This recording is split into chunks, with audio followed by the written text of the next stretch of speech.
Ceci est un livre audio autogénéré par Google. Patrimoine culturel immatériel. Déjà paru. Chanson recueillie en marais breton vendéen, par Gaston Dolbeau, Ethnodoc Arexépéo, L'Harmattan 2009, 480p, CD 26 pages. Chanson en mémoire, mémoire en chanson. Hommage à Jérôme Bugeaud, acte du colloque du Poiré-sur-Vie, Ethnodoc Arexépéo, Vendée Patrimoine, L'Harmattan 2010, 470p, CD 27 pages. La chanson maritime. Le patrimoine oral chanté dans les milieux maritimes et fluviaux, acte des rencontres de l'Aiguillon-sur-Mer, Ethnodoc Arexépéo, Vendée Patrimoine, OPCI, FRCPM Bretagne, L'Harmattan 2010, 420 paires, CD 31 pages, QR code 6 vidéos. Le chant de plein air des laboureurs. L'ariolage, briolage. Recherche sur une tradition au pays de la Châtaigneraie, acte des rencontres, communauté de communes du pays de la Châtaigneraie, Ethnodoc Arexépéo, OPCI, Vendée Patrimoine, L'Harmattan 2012, 400p, DVD CD 88 pages. Musique traditionnelle de Transylvanie et affirmation culturelle, thèse de Damien Villela, Ville de Luçon, Ethnodoc Arexépéo, OPCI, Vendée Patrimoine, L'Harmattan 2012, 470p, CD 71 pages. Littératures orales et populaires de l'île de Noirmoutier, thèse de Lydia Gabory, Ethnodoc Arexépéo, OPCI, Vendée Patrimoine, L'Harmattan 2012, 480p, CD 23 pages. Pays de Caux, pays de chanteurs. De l'étude à la valorisation d'une tradition chantée, acte des rencontres de Fécamp, OPCI, La Loure, L'Harmattan 2013, 496p, DVD 50 pages. Les mémoires de Martin Kella, OPCI Ethnodoc, AMTA 2013, 232p, CD 23 pages. Culture populaire traditionnelle. Histoire d'une transmission. Vendée 1970 à 2015, de Tabdoupaï à Ethnodoc. Jean-Pierre Bertrand, Vendée Patrimoine, Ethnodoc Arexépéo, OPCI, Écomusée du Davio, L'Harmattan 2015 DVD, 25 pages. Jouer son monde. Sociologie des musiciens traditionnels amateurs, thèse d'Anne-Cécile Nendvig, OPCI, L'Harmattan 2016 CD 27 pages. Mémoires entrelacées. Mémoire collective patrimoine culturel d'avenir, acte des rencontres de Nantes, volume 1, OPCI, L'Harmattan 2016, 434p, DVD 25 pages. L'art de la tronc. Histoire, tradition, avenir, acte du colloque de Tours, OPCI, FITF, L'Harmattan 2018, 150p, CD 28 pages. Le chant traditionnel, question de sens et de style. Approche interdisciplinaire sous la direction d'André-Marie Despringres, OPCI L'Harmattan 2018, 412p, CD 28 pages. Mémoires entrelacées. Tradition voyageuse dans l'espace francophone, acte des rencontres de Nantes, volume 2, OPCI L'Harmattan 2016, 399p, DVD 24 pages. La journée d'études atelier du 28 juin 2016 a été organisée par Sophie-Anne Leterrier à l'Université d'Artois, avec la collaboration de Brigitte Buffard-Moret, dans le cadre du projet Musique Archive, réponse à l'appel à projet 2014, pratiques interculturelles dans les processus de patrimonialisation, du ministère de la Culture et de la Communication JIPAPIC. Les partenaires financiers de cette journée étaient l'État, Ministère de la Culture et de la Communication. Le J, Groupement d'intérêt scientifique, IPAPIC, Institution patrimoniale et pratique interculturelle. L'Université d'Artois. Le laboratoire CREHS, Centre de recherche et d'études histoire. Société. Le laboratoire Grammatica. Le CRLL, Centre régional des lettres et du livre Nord-Pas-de-Calais. Les archives départementales du Pas-de-Calais. La médiathèque Lévy de Lille. Partenaire institutionnel du projet Musique Archive. Les actes, réalisés sous la direction de Sophie-Anne Leterrier, ont été préparés par Sophie-Anne Leterrier et Michel Colleux. La maquette et le DVD ont été réalisés en 2017 par l'OPCI. Sophie-Anne Leterrier, direction éditoriale. Michel Colleux, suivi de publication, texte additionnel, relecture, préparation de l'iconographie, choix ou et préparation des documents audiovisuels. Michel Cadoret, relecture. Guillaume Blin, couverture, montage de la maquette de l'ouvrage, traitement des documents sonores. Marchand de chansons vendant ses petits formats dans la rue. Illustration anonyme de la première moitié du XIXe siècle. Col privé. Programme de la journée études-ateliers du 28 juin 2016. Maison de la recherche. Université d'Artois. Étudier, interpréter, valoriser les chansons anciennes. 9h Sophie-Anne Le Terrier. Introduction et présentation de la journée. 9h30 Marlène Belly, la chanson traditionnelle. Définition et passage dans le temps et dans les autres genres via la question des timbres. 10h Claude Riboulault. Anecdotique et datée, universelle et intemporelle. Chansons traditionnelles et chansonniers sur l'air de. 10h30 Discussion et pause café. 11h Michel Colleux, 3 siècles de composition populaire d'un milieu social, les chants décrivant la vie des gens de mer. 11h30 Maxou Heintzen, la fin des complaintes criminelles. Midi discussion. Pause déjeuner. 14h30 François Gannot, chansons traditionnelles et milieu revivaliste, chronique discontinue d'une appropriation. 15h Jean-Pierre Bertrand, faut-il poursuivre le catalogage des répertoires chansonniers ? 15h30 Discussion. 16h Hervé Dréan, Histoire d'une collecte, La Roche-Bernard, Bretagne, 1975 à 2016.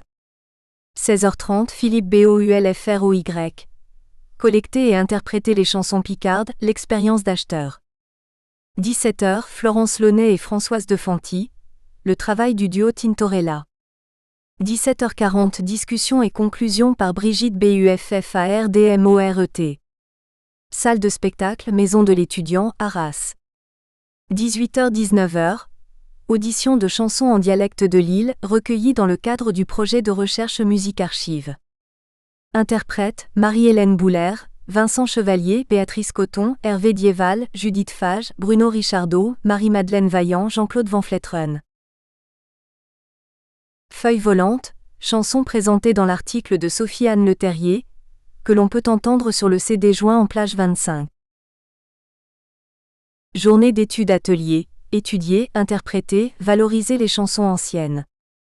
Par Sophie-Anne Le Terrier. Présentation de la journée. Ce volume est issu d'une rencontre, qui a eu lieu le 28 juin 2016 entre quelques chercheurs et musiciens à l'Université d'Artois. L'objectif en était de réfléchir aux moyens d'étudier, d'interpréter et de valoriser des chansons anciennes. La plupart des participants avaient réalisé des collectes et mis en œuvre diverses formes de diffusion ou de valorisation. Édition, publication, base de données, concerts thématiques, ateliers, stages, participation à des fêtes, des festivals, enseignements, formations. J'ai eu le plaisir de présenter la journée et de cerner un certain nombre des questions qui pouvaient donner matière à discussion au fil des communications. Les pages qui suivent rendent compte des communications présentées à cette occasion, que nous n'avons malheureusement pas pu intégralement publier. Mes propres recherches d'historienne du XIXe siècle, dans le champ de l'histoire culturelle, ont d'abord porté sur l'historicisation de la musique, puis sur le chansonnier Béranger, et finalement sur les chansons populaires de la région du Nord et du Pas-de-Calais. L'idée de cette journée est liée à un projet de recherche auquel je venais de consacrer 2 années, qui portait sur des corpus de chansons en patois de Lille, conservés pour l'essentiel à la médiathèque Lévy de Lille. Ce projet, intitulé Musique Archive, visait à révéler et valoriser une partie des fonds contenus dans les archives et les médiathèques de la région Nord-Pas-de-Calais relatifs aux musiques des sociétés populaires des XIXe et XXe siècles, en articulant la recherche historique, la documentation contextuelle et la mise à disposition sous forme de bases de données et de ressources en ligne. Il m'a amené à me poser des questions sur la constitution d'un corpus et les formes les plus appropriées de sa diffusion. Pour la plupart, les chansons choisies pour alimenter cette base avaient été écrites sur des airs connus, au cours du XIXe siècle, particulièrement pendant les années 1880 et 1890. Elles étaient en général l'œuvre de gens du peuple, d'anonymes, d'analphabètes même. Ce n'étaient pas des chefs-d'œuvre poétiques, mais plutôt des expressions spontanées de la vie des ouvriers qui les chantaient, des témoignages irremplaçables de leurs préoccupations, de ce qui les faisait rire, les révoltait, les animait. Les participants à la journée d'études et quelques auditeurs de fortune eurent en fin de journée l'occasion d'en entendre une petite sélection. Chansons anciennes. Il s'agissait des chansons anciennes mais qui n'étaient ni folkloriques, ni traditionnelles. C'est pourquoi elles avaient été moins étudiées que certaines autres chansons populaires. Les chansons de notre histoire sont en effet un continent exploré depuis plus de 3 siècles, mais qui recèle encore bien des inconnus, et dont la définition même peut prêter à discussion. Les catégories de chansons folkloriques, traditionnelles, chansons françaises, ne regroupent pas les mêmes productions et n'entraînent pas les mêmes présupposés. On peut parler de folklore pour désigner les arts, les littératures, les savoirs issus de la tradition, les pratiques transmises oralement ou par imitation, et par extension l'étude de ces objets. Tout groupe humain se définit par référence à ses traditions, qui déterminent ce que ses membres croient, font, savent, disent et réalisent. Le terme de folklore a une importante dimension culturelle. Il ne rentre dans aucune définition simple et univoque, mais en tout état de cause il ne peut se réduire à des notions d'ancien, de démodé, d'exotique ou de rustique. En Amérique du Nord, le terme reste largement positif. Le folklore relie les gens à leur passé, il donne forme et sens à leur vie actuelle. Dans la langue française courante, en revanche, les deux termes folklorique et traditionnel n'ont pas les mêmes connotations. Comme l'explique Alain Ray dans son dictionnaire historique de la langue française, le terme folklore est un emprunt à l'anglais relativement récent, 1872, qui a désigné la science des traditions populaires, se dit de l'ensemble de ces traditions, mais aussi par rejet, de ce qui est considéré comme démodé, d'une chose pittoresque mais sans importance, 1962, sens inconnu dans le domaine anglo-saxon. Folk, 1966, venu de folk song, désigne en français une musique traditionnelle modernisée qui s'est répandue à partir des années 1960, liée au retour des cultures régionales, conjuguée avec l'influence généralisée des États-Unis, rock. La notion de tradition signifie pour sa part, la transmission par la voie orale de coutumes, de récits relatifs au passé, de manières de faire et d'agir qui constituent un héritage. Elle est en général méliorative, d'où des emplois nombreux, dans la publicité par exemple. Les deux notions sont donc assez distinctes. Le terme chanson, pour sa part, recouvre historiquement deux voies qui parfois convergent, parfois divergent, la chanson poétique et la chanson populaire. Les travaux de Brigitte Buffard-Moret, qui a bien voulu participer à cette journée, nous permettent de mieux connaître cette histoire. La grande mutation du genre chansonnier correspond à l'organisation du spectacle de variétés au café-concert, puis à l'apparition d'auteurs-interprètes, prélude à l'entrée dans l'âge moderne de la diffusion de masse. L'expression chanson française désigne depuis 1945 un genre musical qui se définit d'abord par la mise en valeur de la langue française, avec la référence à des maîtres et modèles hérités de la littérature poétique de langue française, et par opposition aux formes dominantes, anglo-saxonnes, de l'industrie musicale, ou par différenciation avec elle. En choisissant de parler de chansons anciennes, j'ai donc voulu désigner un objet spécifique, qui a des points communs avec la tradition, mais ne s'y borne pas, et ouvrir la voie à des interrogations spécifiques sur les musiques urbaines d'autrefois, leur lien avec la culture du peuple des ateliers et des manufactures, avec les faits divers et l'actualité politique de leur temps, bref avec la modernité. La forme, chanson sur timbre. Les chansons anciennes qui font l'objet de cette journée, qu'elles soient occitanes, bretonnes, picardes, ont des points communs dont le principal est la pratique parodique, la reprise des airs connus pour y greffer de nouvelles paroles. La question des timbres est donc au centre de l'approche. 2 de nos intervenants y consacrent leur communication. Les travaux de Marlène Belly sont centrés sur la chanson francophone de tradition orale, répertoire franco-canadien. Elle s'attache à en mettre en évidence les mécanismes de fonctionnement, de mémorisation et de transmission. Ces approches montrent l'impact de genres hybrides, composition sur timbre, dans le passage en continu et les interconnexions constantes entre répertoire savant et répertoire traditionnel, entre écrit et oral, profane et religieux. Ces travaux s'attachent également à préciser le poids des contextes sociaux, politiques et économiques sur les énoncés musicaux. Marlène Belly, ethnomusicologue, maîtresse de conférences à Poitiers, nous a parlé de la chanson traditionnelle et revenu sur sa définition. Les célèbres catalogues de Patrice Coirot et de Conrad Laforte font référence à des chansons de tradition orale, transmises de génération en génération, aussi bien populaires que littéraires, mais à vrai dire, chacun de ces éléments soulève des questions qui montrent la difficulté du consensus autour de l'objet chanson. Travailler sur l'origine d'une chanson, sur ses structures formelles et sémantiques, n'est pas la même chose que travailler sur les lignages, les chaînes de transmission qui ne sont jamais linéaires mais denses, complexes. Elles sont liées aux usages, aux pratiques de groupes spécifiques, tout aussi hétérogènes.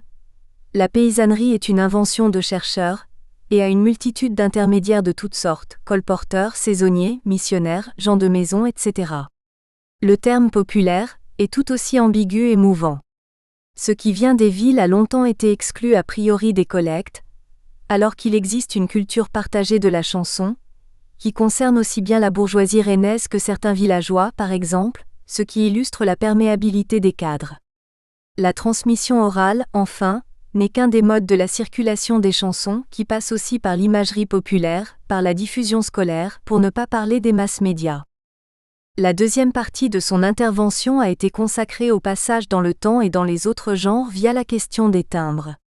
Elle a montré que le timbre n'est pas seulement un moyen mnémotechnique, mais un espace de flexibilité entre les genres, entre danse et chansons criminelles, entre chansons enfantines et mélodies, où il est bien difficile parfois de savoir qui a pris à qui. En somme, les chansons ne se laissent pas enfermer dans des compartiments hermétiques. Notre deuxième intervenant, Claude Ribouillot, chercheur, collectionneur, auteur de recueils de chansons traditionnelles et d'un livre fameux sur les musiciens populaires pendant la guerre de 14, a creusé la question du timbre, interrogeant pour sa part l'antithèse entre anecdotique et daté, universel et intemporel.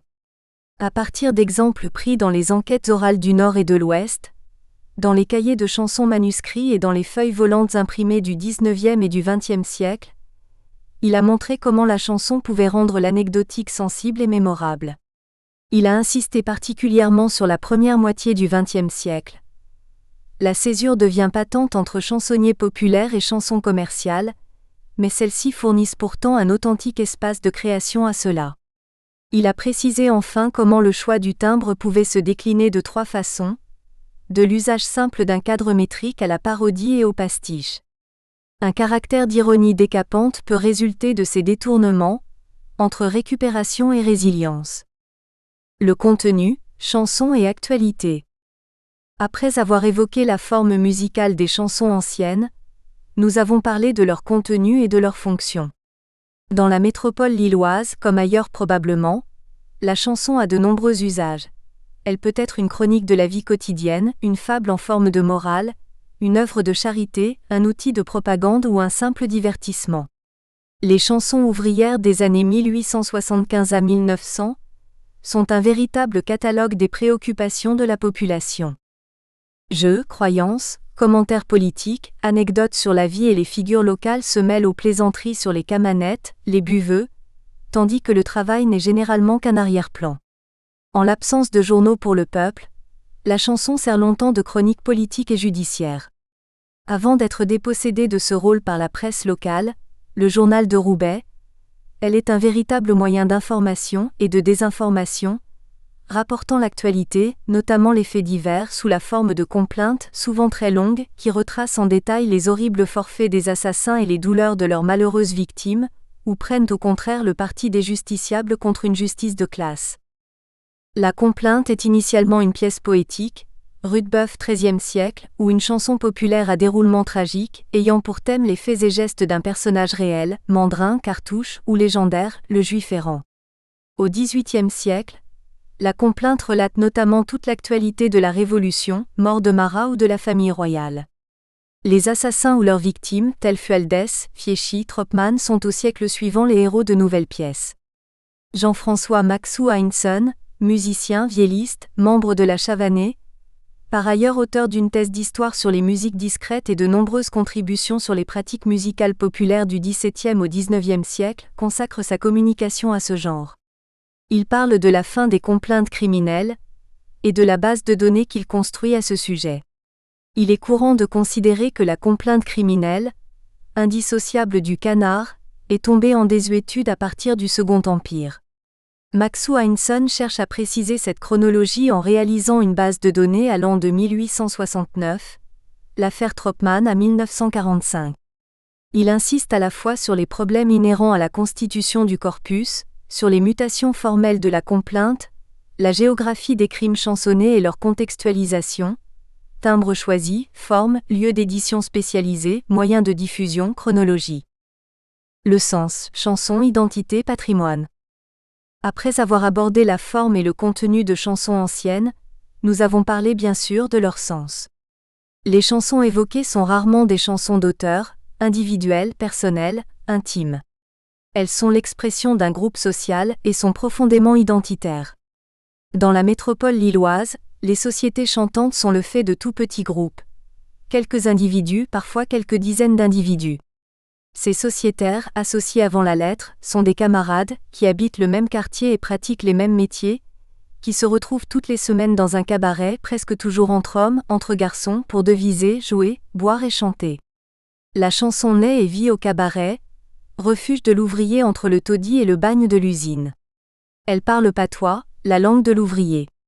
Comme l'écrit Laurent Marty, elle est essentiellement un supralangage de la communauté ouvrière, une sorte de journal chanté, le véhicule des valeurs de la communauté, un sens commun, une culture fondée sur un territoire d'expériences partagées. Venu de l'Ouest, Michel Colleux, chanteur et musicien, chercheur, qui a mené des enquêtes orales et dirigé de nombreuses publications sur les musiques traditionnelles de Bretagne et de Normandie, notamment dans le cadre de l'Office du patrimoine culturel immatériel, nous parle pour sa part d'un autre milieu, celui de Jean Demer, 3 siècles de composition populaire d'un milieu social, les chants décrivant la vie des gens de mer. Michel Colleux collecte et étudie le répertoire des gens de mer francophones depuis 1974. Il a pu constater que ce que l'on entend aujourd'hui sous le nom de chants de marins mêle des éléments très disparates, des descriptions réalistes et des fictions. Il détermine quelles sont les chansons que seuls des gens exerçant ou connaissant à fond un métier maritime ont pu écrire, puis s'intéresse aux auteurs, aux circonstances et au contenu des chansons du XIXe et du XXe siècle.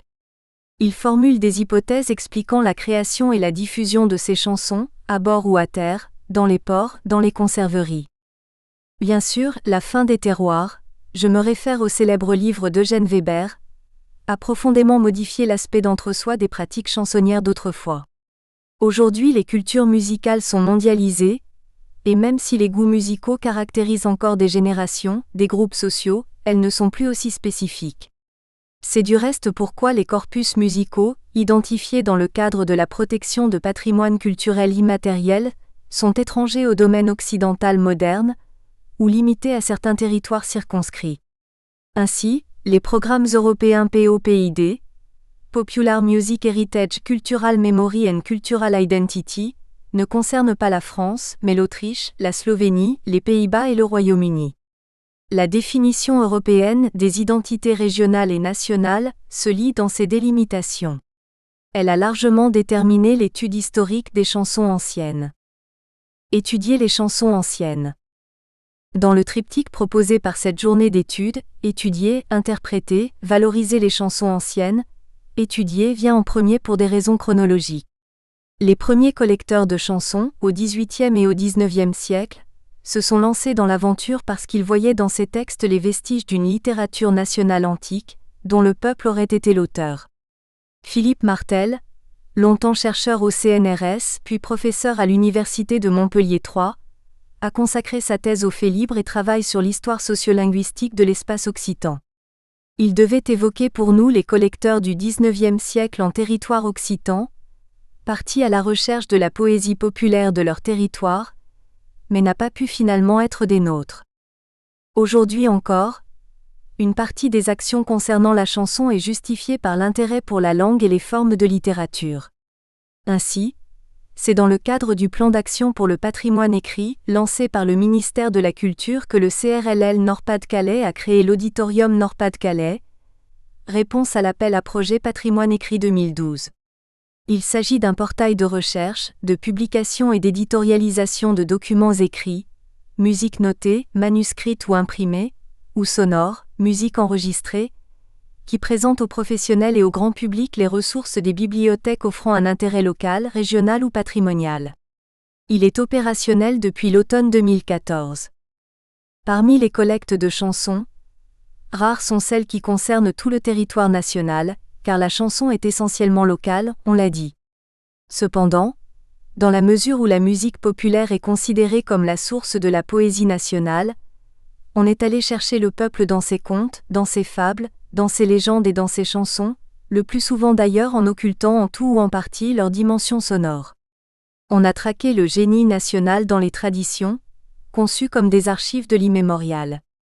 Certaines publications se sont égrenées dès la Restauration, dues à des hommes d'église, des aristocrates, des notables. Des vulgarisateurs ont suivi leurs traces, notamment parmi les auteurs de théâtre historique, ouvrant la voie au célèbre Barzaz Breiz. Comme les poèmes d'Ossian, celui-ci est une œuvre littéraire qui repose sur une restitution, une réécriture. La génération suivante a eu l'initiative des premières collectes critiques, dont François-Marie Luzel a été le héros. À l'occasion de ses missions de 1868 à 1873, il s'est tourné résolument vers la littérature orale, avec une méthode de collecte qui devait beaucoup à Renan. Les folkloristes les plus renommés du XIXe siècle, Anatole Lebras et Paul Sébillot notamment, sont ses héritiers, les premiers spécialistes de la culture populaire. Il faut attendre 1852 pour qu'Hippolyte Fortoul, 1811 à 1856, ministre de l'Instruction publique et des cultes de Napoléon III, lance la grande enquête qui porte son nom. Son initiative est motivée par la disparition accélérée d'anciens usages, que nombre d'observateurs remarquent et déplorent. Avec l'unification du territoire par les transports, l'expansion du français aux dépens des patois, la concurrence fatale de la polka et des chansons venues de la capitale aux anciens usages et aux anciennes chansons, il importe de recueillir les traditions de la bouche de vieillards avant qu'ils n'emportent leur trésor dans la tombe. Le décret du 13 septembre 1852 organise le travail. Ayant eu l'occasion de travailler sur cette enquête, j'ai pu constater que parmi les collecteurs, ceux qui faisaient l'œuvre la plus utile étaient ceux qui prenaient en considération tout le contexte d'interprétation et le rôle créateur des interprètes. C'est à cette occasion que j'ai rencontré François Ganneau, conservateur général du patrimoine, chercheur associé à l'Institut interdisciplinaire d'anthropologie du contemporain, co-responsable du programme de recherche sur l'histoire institutionnelle de l'ethnomusicologie en France, qui nous a parlé lors de la journée d'études des collecteurs du XXe siècle, et notamment du rôle joué par les milieux revivalistes dans l'approche de la chanson traditionnelle, pour nous livrer sa chronique discontinue d'une appropriation. Quand on parle de revival, de quoi parle-t-on ? Le mot suggère une reprise, mais ce relais est aussi une réactualisation, une régénération de l'objet, jamais exempte de parti pris. Les chansons qui revivent sont à la fois inscrites dans une généalogie et renouvelées. Cette reprise de corpus traditionnel se fait en 6 séquences. Dans les années 1930, elle accompagne les mutations du folklorisme. Des acteurs savants prennent la main, Patrice Coirot, avec une méthode scientifique, mais en dehors du champ académique. L'équipe du Musée des Arts et Traditions Populaires à partir de 1937, qui sera à la fois le modèle et le repoussoir des revivals suivants. Pendant les décennies suivantes, 1940 et 1950, les répertoires traditionnels alimentent le chant choral au sein des mouvements d'éducation populaire en plein essor.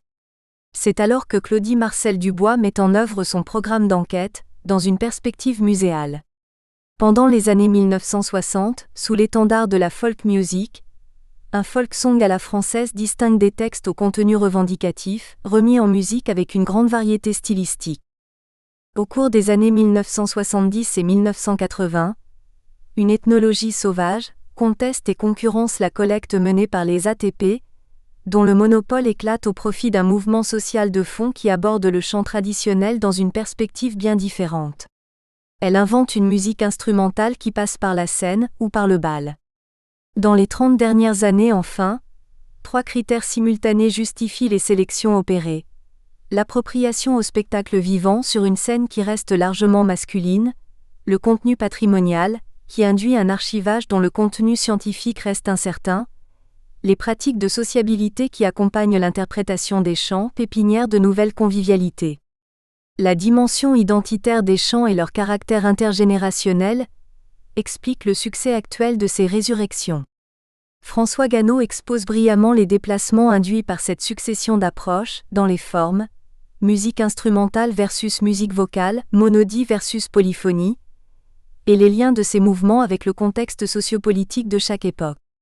La discussion animée qui suit sa présentation permet notamment de revenir sur la place du folklorisme dans l'État français, et dans l'après-guerre, la difficulté particulière qu'ont les politiques publiques à prendre en charge la culture populaire, dans un contexte de réticence réciproque, et les changements induits par l'accessibilité généralisée permise par Internet. Interpréter les chansons anciennes. Cette communication nous a donné l'occasion de revenir sur la dimension militante de certaines collectes, de certaines entreprises liées à des territoires précis, tels la Provence, la Bretagne ou la Corse, dans lesquels de nouveaux interprètes ont fait revivre et actualiser des répertoires traditionnels, ou parfois même, plusieurs générations d'interprètes se sont approprié ces chansons de façon créative. Notre projet Musique Archive partait aussi du présupposé selon lequel le patrimoine musical n'est pas un vestige, mais un acte d'énonciation, de partage.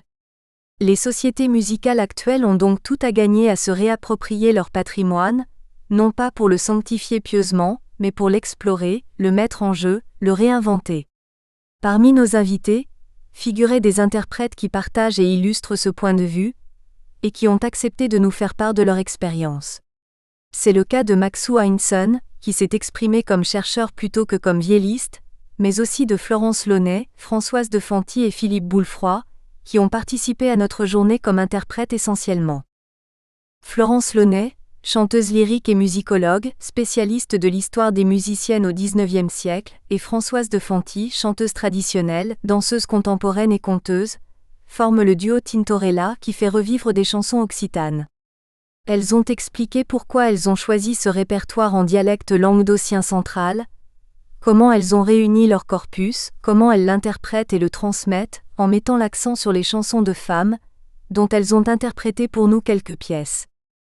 Philippe Boulefroid, auteur-compositeur-interprète en picard, qui a répertorié des milliers de chansons et fait des conférences, des stages, des spectacles dans cette langue, a évoqué pour sa part le travail d'Acheteur, groupe dont il a été l'un des fondateurs, qui collecte et interprète les chansons picardes.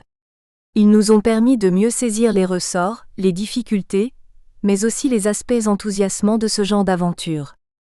La langue des chansons. Leurs communications ont porté sur les langues des chansons, langue régionale le plus souvent jusqu'à la fin du XIXe siècle. Dans les sociétés chantantes urbaines que j'ai étudiées, la majeure partie du répertoire s'exprimait en dialecte. Le picard a été peu à peu relégué, à partir de la fin du XVe siècle, au rang de patois.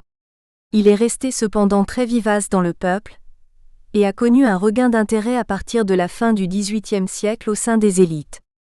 Les chansons ont été au XIXe siècle l'un des moyens de sa conservation et de sa propagation.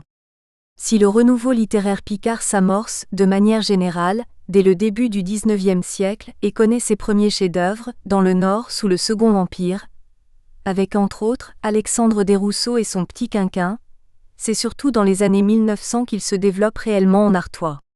Une autre partie du répertoire des sociétés musicales, plus importante, s'exprimait en français. Les orphéons ont été des instruments actifs d'unification linguistique du territoire. Nous espérons que vous avez apprécié cet aperçu.